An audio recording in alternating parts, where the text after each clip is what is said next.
We'll start with a little rat update. Did not catch anything last night, so I have stepped up my setup yet again. And this time I've put fresh peanut butter in all of the traps, and I've mixed in some sunflower seeds with that peanut butter. Hopefully that is, too tempting for them to pass up. I've also got one of these bucket traps set up. I don't know if you've ever seen one of these before, but the way that they're supposed to work is you put some of the bait or the lure up in the front of the yellow part here, and then when they step on the black platform, it sort of tips down and then they fall down into the water, and well, you can assume what happens from there. I've had that bucket trap for a little while because everything I saw online made it sound like the bucket trap never misses, but I have literally not ever caught one single thing with that trap, so I don't have a lot of hope for it. But at this point, I'm just throwing everything at the wall here to see what sticks. The reason that I've been shying away from like poison or baking soda or anything like that is just because I wanted to confirm that we have removed the rats from here. There's a bit of a guarantee when you remove a rat with a trap because you can actually physically remove it. But when you poison them, you just kind of assume that they're gone. And then the other thing is, if one happens to die in here and I can't find it, the shop kind of starts stinking. Plan for today is to run to town because I need to get a bottle of argon shielding gas for my welder. The last time I used the stock trailer, I noticed that I've got a few welds that are starting to crack out here in the corner, and I'd like to get these fixed before, this wall comes down completely while I'm on the highway. Pretty much everything in this corner is starting to crack, and as you go down, you can see the cracks are continuing. So this could get very bad if it's not addressed, and I think this is just from cows, pushing their hips on the trailer. It probably has something to do with the fact that this is the side of the trailer that they get loaded on. This trailer is all aluminum, so welding it is a little bit different than it would be if it was steel, and that is why I need to go get some special shielding gas. It's been a long time since I've MIG welded aluminum, but I have done it before. Be that as it may, though, I want to round up some scrap pieces of aluminum and do some practice runs just to make sure I've got my settings on the welder right and, my settings in my brain right. Make sure I remember how to do this. So we'll take care of that and whatever else comes up today. That's what's going on today on Farmertylerranch.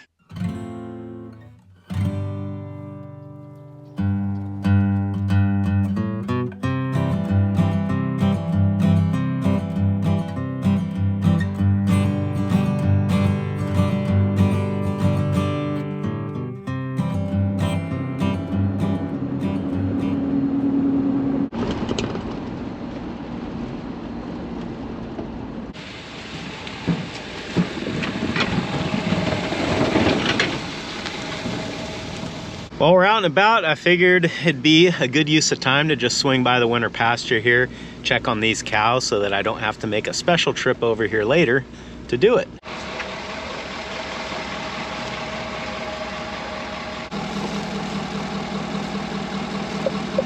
Well, cattle look happy. They're all just up eating, and there's still plenty of feed out here, which is the other thing that I'm checking on when I come over here. I'm always checking on the cows, but always checking on the feed as well. I think my strategy of waiting a little bit to bring the cattle out here until the grass had a chance to get established was a good move, because it seems like at the rate that they're eating now and just the way that everything is, they're staying on top of the grass, but they're not getting ahead of it. They're certainly not falling behind it, but they're not getting ahead of it. And when they start getting ahead of it is when I've got to start feeding them hay. Probably would not hurt to bring a protein tub out here for these girls and just see what they do with it. What I mean by that is the cattle will tell you if they need it. If this grass is lacking in protein right now, which I suspect it probably is, then they'll tear into that protein tub and probably knock it out in a week or less. When we start getting a lot of sunshine and warmer weather and the grass gets a lot more power in it, the cattle, you can't hardly make them lick a protein tub because they're getting everything they need from the grass. That's about all we got to do over here, so let's move on to the next thing.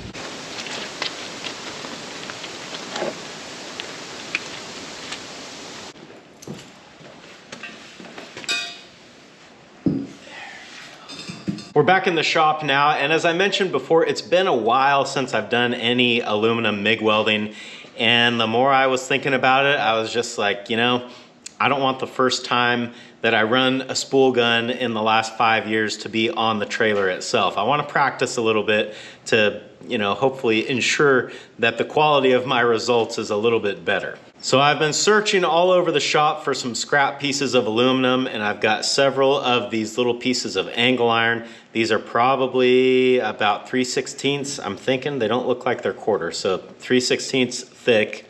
I think the aluminum that I'll be welding on the trailer is more like an 1/8 inch, and I did find a little piece of what looks like 1/8 inch or close to 1/8 inch aluminum. So my plan is to take the angle iron pieces and cut them so that I can make my T-joint, practice a few times on the thicker metal. It's a little more forgiving anyway. And once I feel like I've got my technique dialed in, then I will try it on the thinner piece. Obviously the settings will be a little bit different with the different thicknesses of metal, and I'm hoping that I could get at least like 2 test pieces out of this, or 2 test welds out of this. So if we need to dial in that setting a little bit more, then we should be able to do that.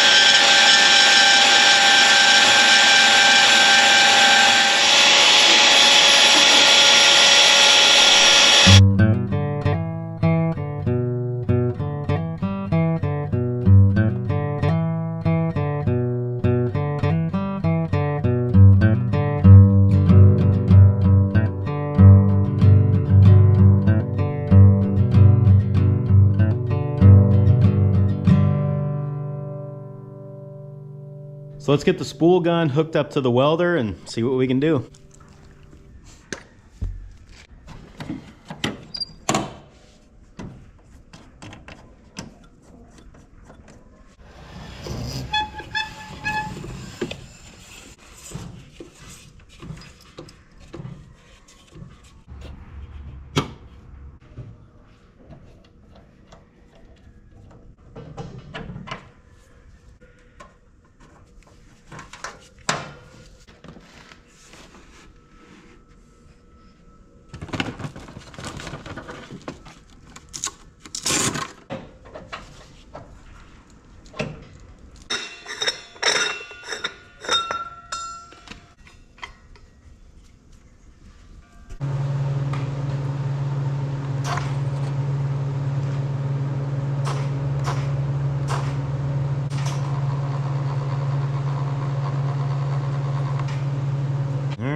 Wire is coming out. That's good. That's what we need it to do.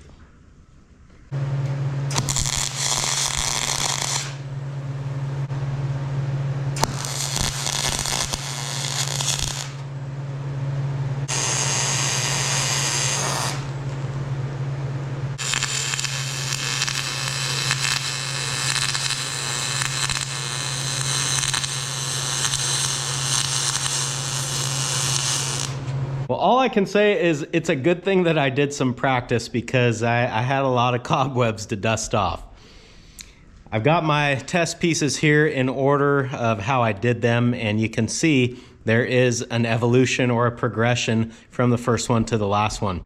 On this first one, well, the first two, but especially the first one, I had my heat set way too hot, and as I was trying to go uphill, I ended up blowing through the test piece. Now, not only was my heat set too hot, but I had a technique issue that I'll talk about here in a second. The second piece here, the heat again was still too hot, and I was moving way too slow. The third piece here is starting to look much better, but still not perfect. I think I got my heat settings figured out about right, and I got my technique figured out a little bit better. I had to speed things up. With aluminum, you got to go faster because it melts faster. I was, having that mindset of welding steel where you go really slow. So the bead on the third piece was starting to look a lot better, but still that was a horizontal weld. And the weld that I'll be doing on the trailer is a vertical weld, which is going from top to bottom or bottom to top. So these last two pieces were vertical welds going from the bottom to the top. You can see the starts are a little bit messy, but I was actually feeling a lot better about the way the beads were looking after I got past that initial starting point. And with these, I don't see that I'm inchworming, which is when the weld sticks out from the metal and it's not burning in. and I'm not burning in too much and leaving craters on the toe of the welds either. So I think this setting and this technique on the last two pieces is about where I need to be, but this is not the metal thickness that I will be doing on the trailer. So I've got a couple more test pieces here that are the correct thickness that I'll be doing on the trailer. So let's try those now.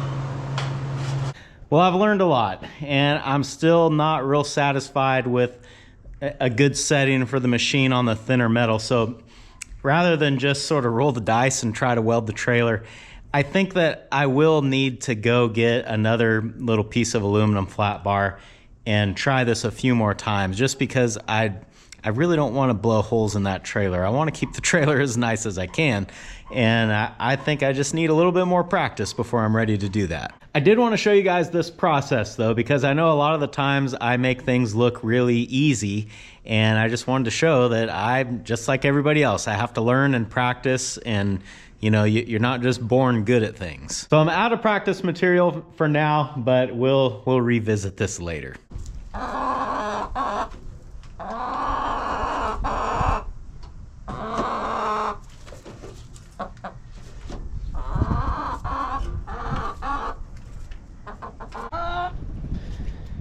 Now, who did this?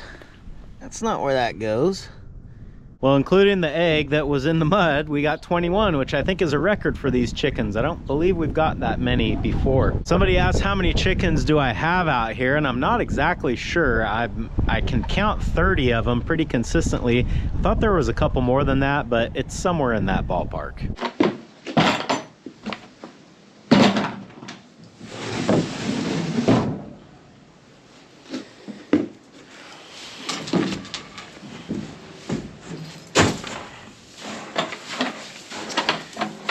We're almost out of wheat for the pigs, which is all right because they're not going to be here much longer.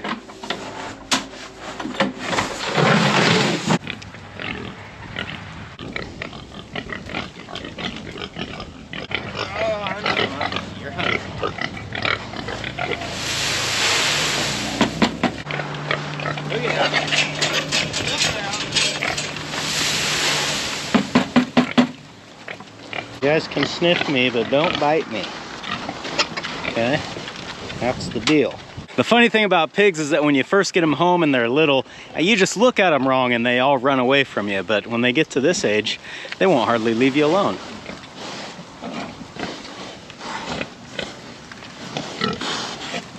Don't bite my toes. Good thing I got steel toes.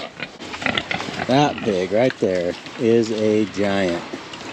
I'll be very curious to see what he hangs at. Actually, there's one more thing I want to do while I'm out here today, and that is gather up all these oranges that have fallen on the ground. A lot of these have split for some reason, and I think the pigs would enjoy them. So we'll gather them up and see what they think about it.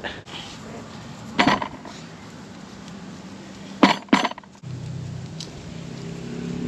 little mushy. They're a little mushy, but they do smell good.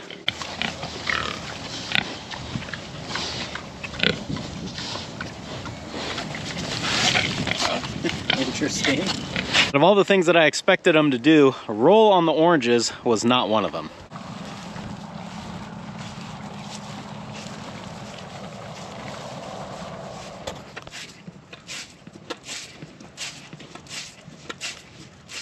Several people have asked me why am I not using this portable feeder that I made last year, and the reason is simple. The main reason that I built this was for feeding hay over at the winter pasture. So depending on what the weather does here in the next weeks or months, I may end up using this very soon. But if things go the way that I would like them to, this will just stay parked all year long. So why spend all the time to build it? Well, simply because when you need it, you need it. And when you don't, you don't. When I need to feed hay over there, this thing's irreplaceable. But if I'm not feeding hay, then it just stays parked. And a lot of farm equipment is that way. I think about these rice farmers, and really this applies to any grain farmer out there.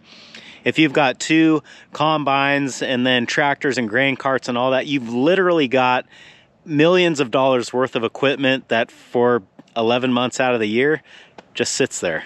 Then I think about my round baler. I think I paid I don't remember what I paid for that now. I only use it about 3 days a year, but for those 3 days, it is the most important piece of equipment I own. And I guess you have to think about that investment not in the big hunk of rubber and metal that you have, but you have to think about what it does for you. And for me, I could justify spending that money on the round baler because it fills my barn up with hay for the year, and that is insanely important. So like I said before, when you need it, you need it. Thanks for hanging out with me today, guys, and I hope I'll see you again on Farmer Tyler Ranch.